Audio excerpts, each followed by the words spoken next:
Hey guys, I'm your host Emily Martin and this is Emerge. This show promotes the work of emerging artists across South East Queensland. And today, we'll be interviewing various artists to see what they do, how they do it, and just why they do it.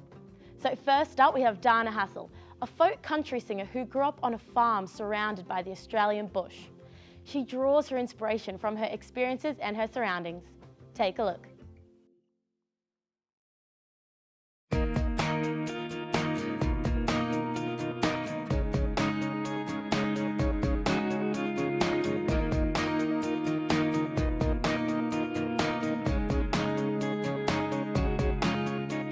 I used to sing along to CDs in the lounge room when I was little and get on chairs and dance and do actions and everything, and Mum suggested that maybe I might like to do that on stage instead of on a chair in the lounge room. So I started working on an audition piece for a music club, and then I ended up in that music club, and after that I started entering talent quests and did that for many years.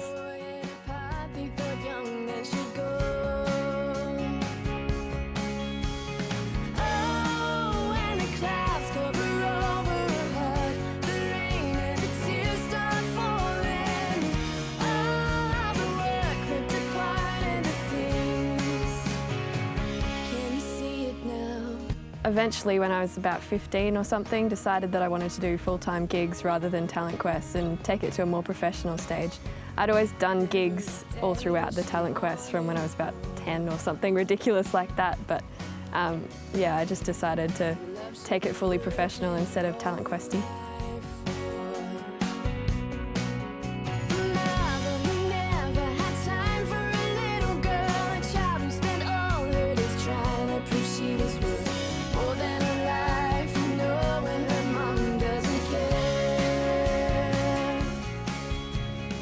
I started writing my own songs when I was about 9 or something like that, and I've written them ever since then.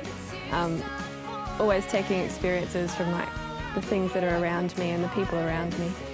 When I write a song, I normally start with the music. I'll have a little riff or a chord progression that I play on the guitar, and then I always have a working list of titles that I draw from. I can just look through the newspaper and look at the headlines and get titles and things from that. And once I've got the chord progression, I'll get one of those titles, one that kind of fits the mood of the music that I have so far, and then I'll kind of get a first line and write the rest of the song from there.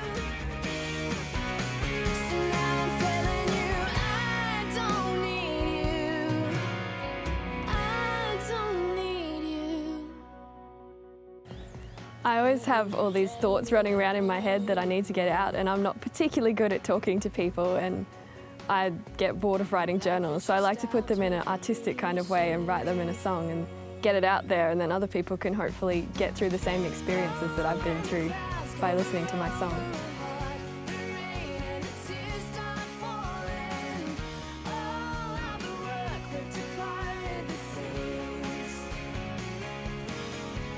In the future, I'd like to be able to perform my songs to lots of people and hopefully have them like it. I don't really want to be, well, it's not that I don't want to be famous, but I don't have to be famous. I'm quite happy to just live my life comfortably and help people out through my songs any way that I can. Basically, I do all this because I love it, and I love the feeling that I get from helping other people through it. So I just want to do it for the rest of my life. Even though it's hard, I'll just keep on keeping on.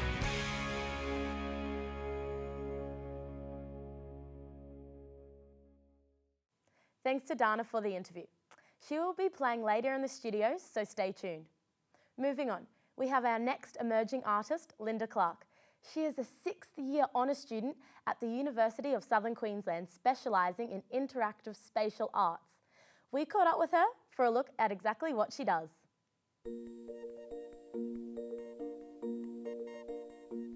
I started my degree here at USQ.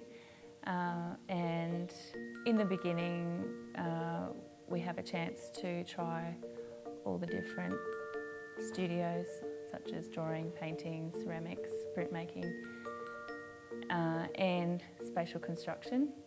And then I became interested in mainly installation art through spatial construction, and that's when I narrowed my practice to just to installation art.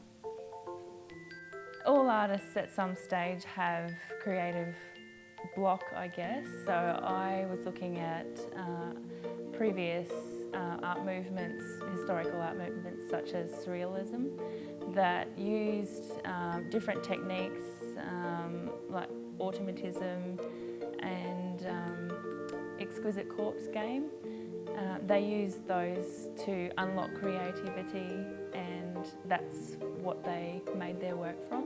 The subject matter of my work is accessing creativity through the subconscious. So looking at how we can use devices to unlock creativity within ourselves. So their interaction with the work, so their manipulation of it by their hands, their body's position within the installation space, and the shadow that their body casts alongside the shadows of the pieces. That's when the artwork happens as such. That's when it's completed.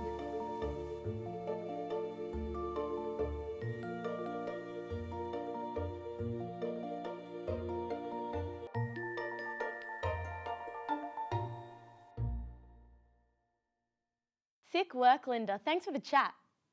Now, something completely different. Bryce McEwen. He's a man who tickles people's funny bones and loves doing it. He has a comedy show which he hosts right here in Toowoomba at the Metro Cafe. We shared a couple of laughs with him in this interview. I started stand-up comedy a couple of years ago when my best friend had been bugging me for years to give it a try, because I was always the funny one in the group. I was always the one cracking little jokes all the time. So she said, you should try stand-up comedy. So I wrote 5 minutes, and there was a local open mic in Toowoomba, and I went there, did my 5 minutes, and it went well. So I've kept doing it. But you can convince the parents to take their children and leave? In Toowoomba, when I first started comedy, in Toowoomba there was a regularly running open mic room with a sort of showcase show every couple of months. That ran for a while, and then the guy who was running that stopped it. And so we went for a long couple of months with really no stand-up comedy in Toowoomba, and it's something I really enjoy, and it's something I know a lot of other people enjoy, so I just decided to start my own, and they're all sort of showcase shows, but with a headliner who has performed all over Australia, and an MC of the same quality, and I've been running that, and they've been popular the last, since we started. The shows have just been getting bigger and bigger, and the last couple of shows have been complete sellouts. My adopted cousin. I went down to Grand Central last Thursday night, which I admit was a mistake. Have you ever been to Grand Central on Thursday night? It's just Bougainville, isn't it? Bogans as far as the eye can see. I just want to go up to everyone and be like, it's okay, you're allowed to wear shoes here. But I don't, because I don't like getting stabbed. Like Grand Central on a Thursday night, it's kind of like Garden Town every day of the week. Like comedy is really dismissed, as in like, oh, that's just comedy. Whereas something like an actor is considered an art form, or being a painter is an art form, or a director is an art form.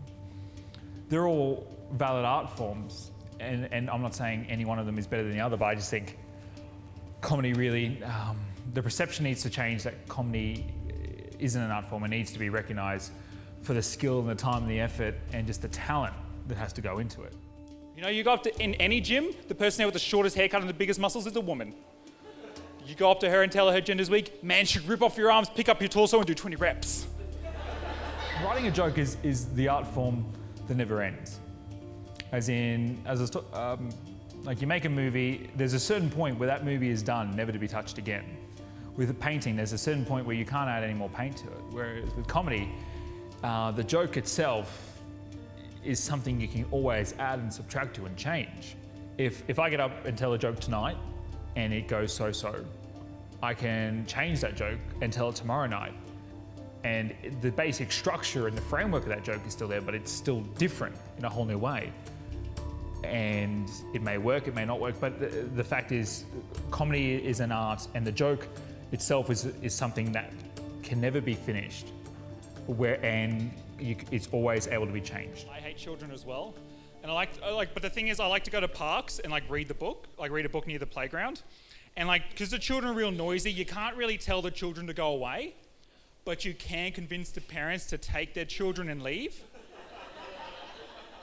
So I often sit on the swings just lonely and just smile like this.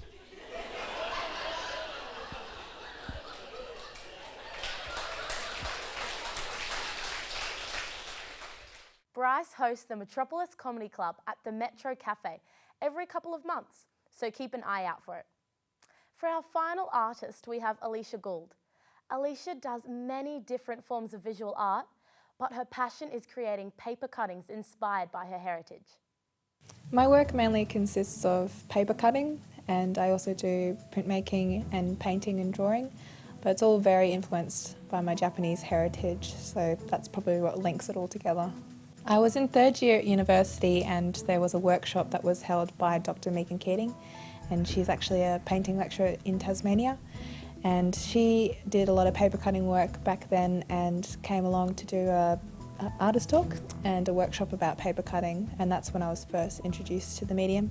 And I didn't really sort of have an epiphany moment or anything at that stage. I just took it on board and did a few experiments at home, but it then crept more into my work. My Japanese grandmother is a great inspiration because I've always been influenced by her and her customs and culture, and ever since I can remember I've always been very interested in Japan as a country and have been there several times, have lived there for 6 months and have really looked at their artwork and traditions and customs as a way of researching and putting that into my own arts practice as well. So not just the imagery, but just the aesthetic as well. It has to be really clean, really cut and well defined. There's several reasons why I really like paper cutting. It's a very cheap medium. It's very clean in a sense that you don't have to get out your paints and paintbrushes and tidy everything up and wash everything up afterwards. Although I do leave a lot of confetti everywhere. But it's also very transportable, so you can take it with you and your knives and a cutting board, and you can make work really easily from that.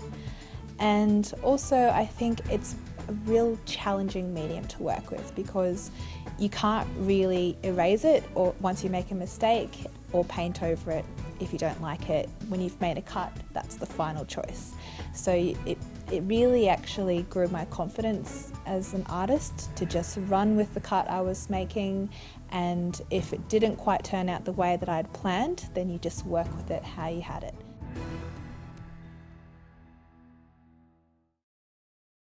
Thanks, Alicia, for the great interview. Unfortunately, that's all we have time for, and a big thanks to all the artists who appeared on the program and showed us why they love doing what they do. We have Dana Hassel in the studio to sing her song, Come to Sydney. I'm Emily Martin, and this is Emerge.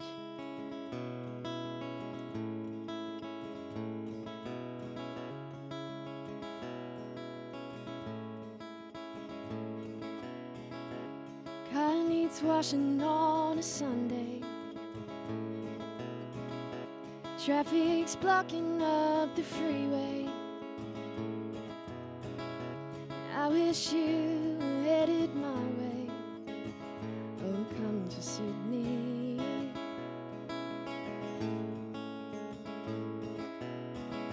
Sun is shining on the harbour.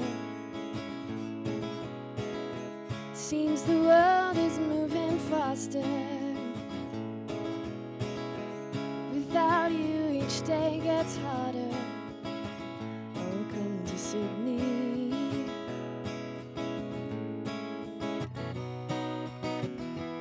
Come to Sydney, I'm waiting for you.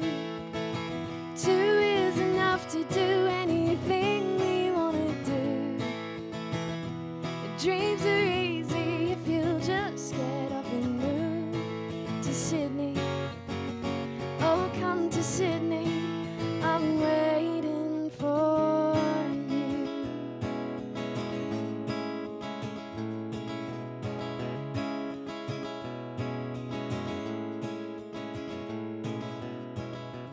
Wedged out soaring